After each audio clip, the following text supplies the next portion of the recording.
अस्सलाम वालेकुम। वालेकुम नागौरी सलाम। तेलियान वेलफेयर सोसाइटी बीकानेर 3 दशक हो गए इसको वजूद में आए हुए। समाज के मौजूद लोगों ने इसको वजूद में लाया और धीरे धीरे आगे बढ़ती हुई आज नागौरी तेलियान समाज की एक अग्रणी संस्था के रूप में अपनी पहचान रखती है। हर बार जैसा हम देखते आए सुनते आए कि जितने भी पदाधिकारी और कार्यकारिणी बनते रहे हैं, वह एक मीटिंग में हिस्सा लेकर आप सहमति से वो लोग बनते रहे। लेकिन इस बार वेलफेयर सोसाइटी ने जागरूकता के उद्देश्य से एक नई चीज सामने लाके रखी। वो है समाज की ओर से वह लोग वोट दें जो इसके सदस्य बन चुके हैं। ये चुनावी प्रक्रिया आगे क्या गुल खिलाएगी, कितना फायदा होगा, कितना नुकसान होगा, ये भविष्य के गर्भ में है। हमारे बीच एक ऐसी शख्सियत मौजूद है जो वेलफेयर सोसाइटी से काफ़ी लंबे समय से जुड़ी हुई है।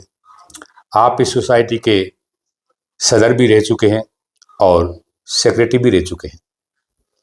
हम जानना चाहेंगे कि ये जो चुनावी प्रक्रिया है, इसका आप नागौरी तेलियान समाज बीकानेर में क्या संदेश देना चाहते हैं? अस्सलाम वालेकुम। जैसा कि वेलफेयर कमेटी 30 साल हो गए इसको बनाए को, उद्देश्य इसका यही था कि इस एक समाज के अंदर जागरूकता आए और हम लोग ऐसा कार्य करें, काम करें जो समाज के लोगों को इसका फायदा मिले। ये सोच के बनाई गई थी और काफ़ी समय तक चली। और बहुत खुशी की बात यह है कि आज समाज के अंदर, तेली समाज के अंदर काफ़ी बदलाव आया। हाँ, मैं ये भी मानता हूँ कि जो होना चाहिए था वो इसमें हम नहीं कर पाए। अब मेरा ये मानना है, इस बार जो चुनाव होने जा रहा है, कमी बेसी इसमें रही और रहती है। आप जानते हो कमी बेसी रहती है। मेरा एक ही कहना है कि हम लोग काफ़ी टाइम से पॉलिटिक्स, सामाजिक स्तर पर काम करते हैं। अभी जब ये चुनाव डिक्लेयर हुआ, उस टाइम भी मैंने खुल के एक बात कही थी कि अब कमेटी जो बनती है, चाहे समिति बनती है, इसको युवाओं को हाथ में देनी चाहिए और युवा इससे आगे बढ़ चढ़ के आगे बढ़ाना चाहिए। बाकी वो ऐसा नहीं हो पाया। मेरे को अफसोस है इस बात के लिए। ऐसा नहीं होना चाहिए क्योंकि हम लोगों ने बहुत टाइम देख लिया। समाज में 5, 7, 10 लोग जो है हमने बहुत कर लिया। और जो हमारे युवा है समाज के, उनमें काफ़ी, मैं ये समझता हूँ, एक अपने आप में समझ है। वो चाहता है कि हमें मौका मिले और हम समाज को बहुत आगे ले जाएं। जैसे अभी कुफरान भाई जो आपके चुनाव लड़ रहे हैं, हमारे साथी, तो घोषणा पत्र भी उन्होंने जारी किया। बहुत अच्छी बात है ये। और मैं आपको, समाज के लोगों को विश्वास दिलाता हूँ कि इस घोषणा पत्र के माध्यम से जो उन्होंने बातें कही है कि अगर मैं इसमें अगर बनता हूँ सदर, तो मैं इसमें पूरा करूँगा। तो और मैं इस बात के लिए विश्वास दिलाता हूँ आप लोगों को भी कि ये जवान युवा लोग हैं और उनकी क्षमता है काम करने की। जैसे मेरे को इस बात करने में कोई संकोच नहीं है। हमारे साथी भाई राउफ राठौड़, जिन्होंने इतना संघर्ष किया है, इनके साथी 4-5 लोग और भी है। तो मैं तो इस बात से हैरान हूँ कि अपने जेब से पैसे लगाते हैं। और चाहे हमारा सम्मेलन हो, मतलब सम्मेलन का भी जो है वेलफेयर सोसाइटी समिति जो है वहाँ से शुरुआत करती है और फिर शूरा कमेटी बनती है। बाकी बनती है, काम करने वाले 10, 20, 25 लोग हैं।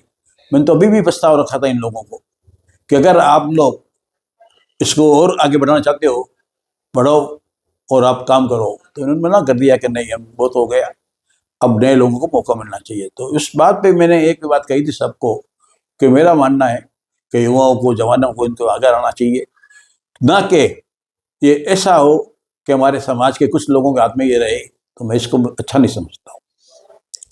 आप खोखर साहब, मैं जहाँ तक सोचता हूँ, इस तंजीम से एक छोटे कार्यकर्ता के रूप में मैं सदैव जुड़ा रहा हूँ, और जिन लोगों ने मुझे कोई कार्य करने को कहा तो मैंने उसे करने की कोशिश की, और करना भी चाहिए।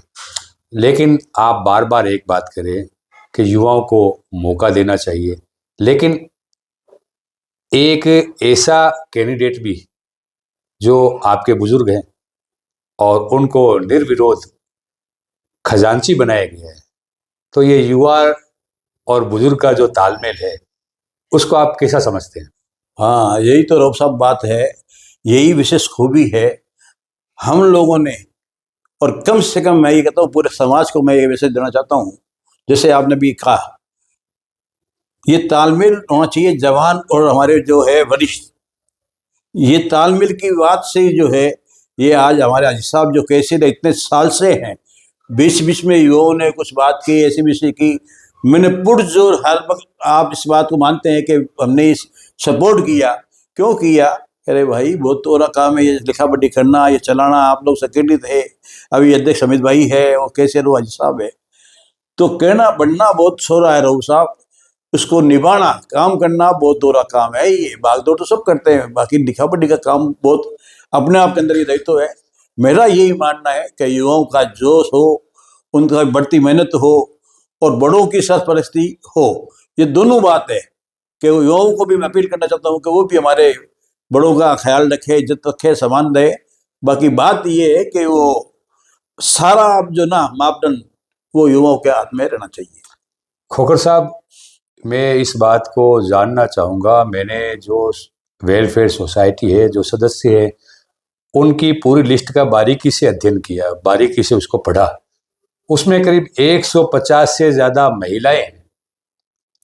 तो महिला उत्थान के लिए या महिला के लिए आप क्या करेंगे? अगर वो सिर्फ वोट के लिए महिलाएं हैं तो ये तो मुनासिब नहीं।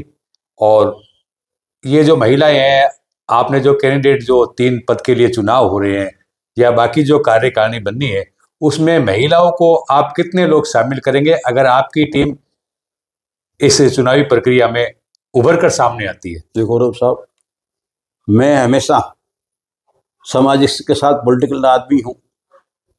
हमारी महिलाएं आगे आनी चाहिए, ये बहुत जरूरी है।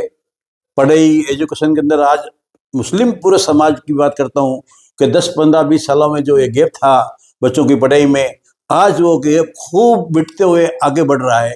चाहे वो टैक्सी वाला हो, गाड़ी वाला हो, रेडी वाला हो, वो भी जो है सोचता है मेरी बच्ची है, बच्चा पढ़े।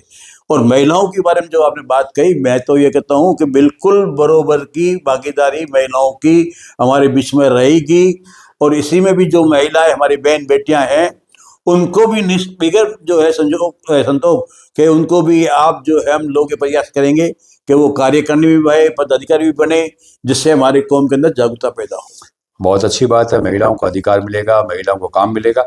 लेकिन एक बात मैंने पिछले कई सालों से देख रहा हूँ, समाज में शिक्षा में बहुत सुधार हुआ है और समाज शिक्षा के लिए आगे बढ़ा है, और हमारे बच्चे और बच्चियाँ इस क्षेत्र में अपना नाम रोशन कर रहे हैं।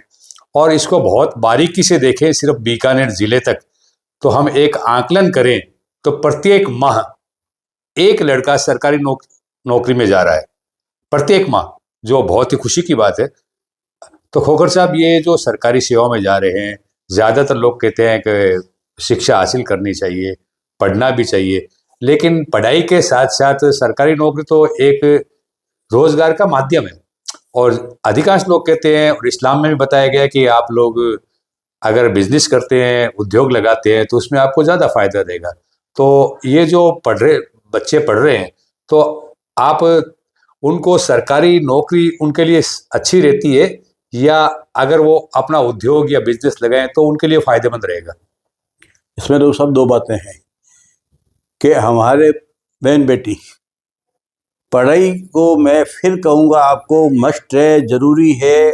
अगर पढ़ाई होगी वो उद्योग भी लगा लेगी, धंधा भी लगा लेगी। पढ़ाई भी घर कुछ नहीं है, इस्लाम में बिल्कुल क्लियर है कि आपको इल्म सीखने के लिए चीन भी जाना पड़े तो आप चीन जाकर इल्म सीख के आप आपको चीन भी जाना पड़े तो जाए, ये पैगंबर हजरत मोहम्मद सल्लल्लाहु अलैहि वसल्लम ने कहा था। और अभी हमारे बीच में मौजूद थे नागौर तेलियान समाज के पूर्व सचिव व पूर्व अध्यक्ष जनाब अब्दुल मजीद खोखर साहब। मैं अब्दुल रऊफ राठौड़, कैमरामैन साजिदुर रहमान साहब के साथ बीकानेर।